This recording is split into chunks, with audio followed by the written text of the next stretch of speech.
नमस्कार, मैं आनंद कुमार झा और इस वीडियो में हम बात करेंगे कि बिहार की राजनीति 22 जनवरी के बाद किस तरह से बदलने जा रही है और बिहार की राजनीति फिर से करवट लेगी और बिहार की राजनीति में इस बार मुख्यमंत्री कौन सी पार्टी का होगा और बिहार की राजनीति में सबसे बड़ी बात है सीट शेयरिंग पे क्या क्या बातें हुई हैं, या चाहे वो इंडिया अलायंस की बात करें या बीजेपी की बात करें या बीजेपी के जो सहयोगी दल हैं, क्या वो फिर से जो है पलटी मारने वाले जो जेडीयू के लीडर हैं या नीतीश कुमार हैं जो पलटी मारना चाहते हैं, उनके बारे में उनकी क्या सोच है, इस वीडियो में हम इस बारे में बात कर लेते हैं। मैंने आपको पिछले वीडियो में बताया था कि लालू प्रसाद यादव और तेजस्वी यादव नीतीश कुमार के पास पहुंचे थे और नीतीश कुमार को बोला था कि मुझे ईडी से बचा लो, क्योंकि इस बार तो ईडी ने घर में आकर समन दिया, जहां राबड़ी का निवास है वहां पे जाके ईडी ने समन पहुंचाया और समन देने के बाद ईडी ने लालू प्रसाद यादव को 29 जनवरी और तेजस्वी यादव को 30 जनवरी, मतलब ये मुझे समझ में नहीं आया ईडी का, दोनों बाप बेटे को एक साथ ही बुला लेते, ये अलग अलग बुला के क्या फायदा। लेकिन अब ये माना जा रहा है कि लालू प्रसाद यादव और तेजस्वी यादव के अंदर डर बैठ गया है, कहीं ऐसा ना हो कि अब जो 24 का जो इलेक्शन है उससे पहले हमारे को जेल हो जाए। तो इसी डर के कारण वो नीतीश कुमार के पास पहुंचे और नीतीश कुमार से बोला कि अभी आप किसी भी तरीके से सरकार हमारी बचा लीजिए, अभी सरकार को मत गिरने दीजिए, क्योंकि ईडी मेरे सर पे खड़ी है और ईडी कभी भी मुझे गिरफ्तार कर सकती है या मेरे लल्ला को कभी भी गिरफ्तार कर सकती है, और हो सके 2025 से पहले मैं अपने लल्ला को, तेजस्वी को जो है चीफ मिनिस्टर बनते हुए देख लूं। ये रिक्वेस्ट एक बार नीतीश कुमार के सामने लालू प्रसाद यादव ने करी, लेकिन नीतीश कुमार के ऊपर कोई भी फर्क नहीं पड़ा और नीतीश कुमार ने साफ साफ बोल दिया कि आपके जो मिनिस्टर्स हैं वो बहुत ही उटपटांग हरकतें करते हैं। नीतीश कुमार का जो सबसे ज्यादा गुस्सा फूटा वो चंद्रशेखर जो बिहार के शिक्षा मंत्री थे, और ये सारी बातें उन्होंने लालू प्रसाद यादव को बताई कि भाई ये आदमी हमें बिल्कुल नहीं सुहाता, उनको गन्ना उद्योग में उनको जो है मिनिस्टर बना दिया गया है, लेकिन शिक्षा मंत्री से उनको हटा दिया गया है। तो ये शिक्षा मंत्री से हटाना, ये देखो इस बार एक बात तो आप मानो, इस वक्त जो है हिंदू लहर चल रही है। जब हिंदू लहर के सामने अगर आप किसी भी पार्टी, कोई भी पार्टी अगर वो हिंदुओं का विरोध करेगी, अयोध्या कहेगी हम अयोध्या नहीं जाएंगे, या रामचरितमानस का अपमान करेगी, तो अब जो वोटर है ना ये रोडों पे नहीं आता, अब ये वोटर वेट करता है 5 साल का।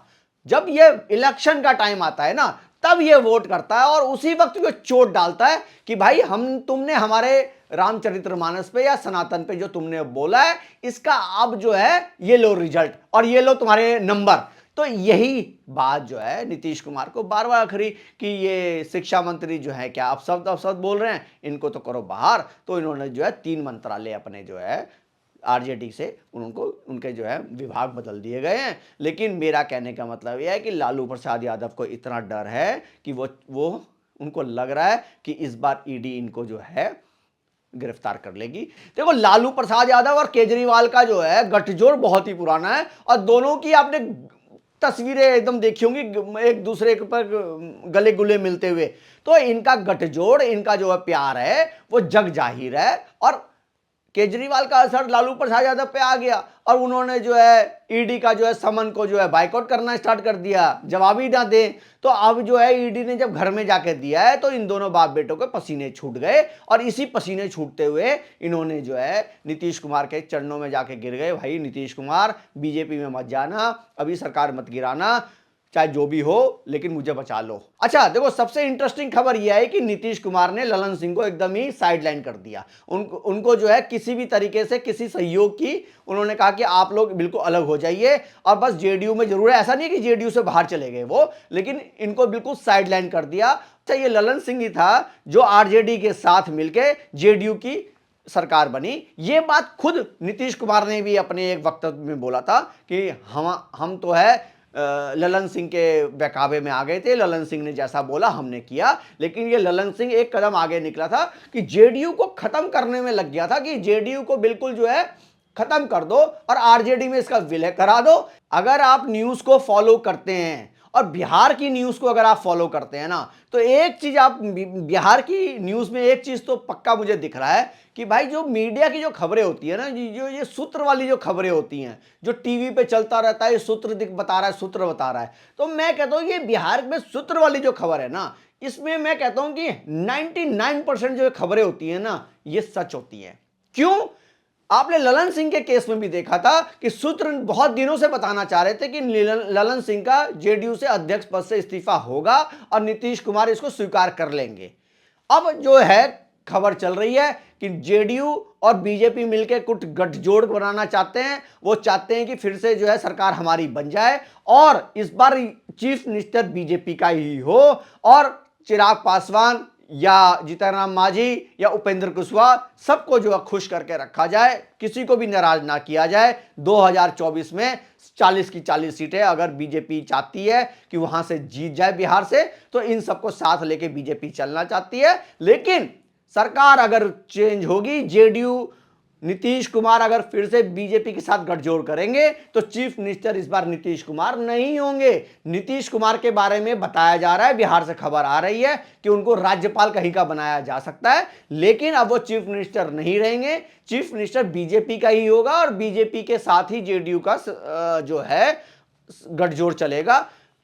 नीतीश के खुद के एमएलए एमपी चाहते हैं कि वो बीजेपी के साथ ही मिलकर चुनाव लड़ें, क्योंकि जो स्थिति, जो एंटी इनकम्बेंसी, नीतीश के खिलाफ इतना मतलब आक्रोश है ना बिहार में कि नीतीश को देखना भी नहीं लोग चाहते और नीतीश के नाम पे आप लोग मतलब विश्वास नहीं करते। बिहार का जो जनमानस है ना, वो पॉलिटिकली बहुत ही एक्टिव है और वो जब देखता है कि उसका लीडर जो है, उसका मेन लीडर जो है, उसका जो चीफ मिनिस्टर है, कभी किसी के साथ भागता है, कभी किसी के साथ भागता है, ये बिहार की जनता को पसंद नहीं आ रहा। तो इसीलिए बिहार की जनता भी नीतीश कुमार को पसंद नहीं कर रही है और ये नीतीश कुमार भी बहुत अच्छी तरीके से जानते हैं कि भैया बिहार की जनता इस बार मुझे पसंद नहीं कर रही। और वो आरजेडी के साथ भी अगर जाते हैं तो मुझे नहीं लगता इंडिया अलायंस में भी बहुत ज्यादा उनको फायदा होने वाला है। ये बात वो बहुत जल्दी भाग गए हैं। भाई खिलाड़ी तो नीतीश कुमार हैं ही है, सबसे कम नंबर आने के बाद भी सबसे ज्यादा क्लास का मॉनिटर वही बना हुआ है। सबसे कम नंबर आने के बाद भी चीफ मिनिस्टर नीतीश कुमार ही बनता है बार बार।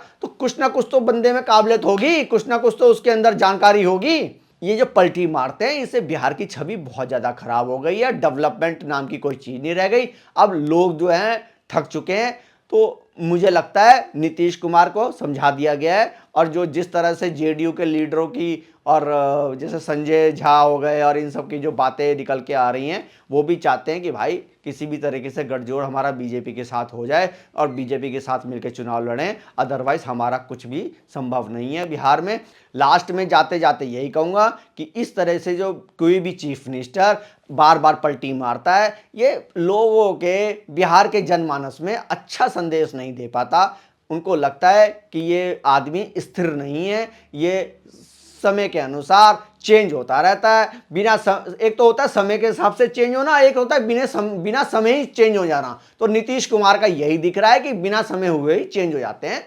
तो नीतीश कुमार के लिए इसलिए जो है बहुत बुरी स्थिति दिख रही है और उनका जो है ग्राउंड में जो रिपोर्ट है वो बहुत ही पुअर है। तो इसी को शायद बैलेंस करने के लिए वो बीजेपी के साथ जाने की कोशिश में लगे हुए हैं। और अमित शाह ने भी कल बयान दिया है पत्रकार के साथ मिलते हुए एक इंटरव्यू में कि अगर वो हमारे पास आएंगे, बात करेंगे तो हम देखेंगे। तो यही तो संदेश दे दिया उन्होंने कि आओ भैया बात कर लो हमारे पास। तो नीतीश कुमार देखते हैं अब कब ये बात होती है, लेकिन ये 22 जो भी बात होगी वो 22 तारीख के बाद होगी। तो 22 तारीख के बाद मुझे लगता है कि बिहार की राजनीति फिर से बदलने वाली है। आप लोगों को क्या लगता है प्लीज़ कमेंट करके बताइए। आप लोगों का कमेंट बहुत ही इंपॉर्टेंट होता है और आप लोग अपने बारे में और अपनी बातें कुछ करना चाहते हैं तो प्लीज़ कमेंट करके बताइए। और आपको मेरा कंटेंट कैसा लग रहा है प्लीज़ ये भी मैसेज कर दीजिए ज़्यादा से ज़्यादा, और लाइक शेयर और सब्सक्राइब भी कर दीजिए, जिससे कि आपकी और मेरा बात होती रहे और आप मेरे वीडियो देख पाएँ और मेरे वीडियो के बाद अपनी कुछ कमेंट भी कर पाएँ। बिना गाली दिए अगर आप कुछ कमेंट कर पाएंगे तो मुझे अच्छा लगेगा। धन्यवाद।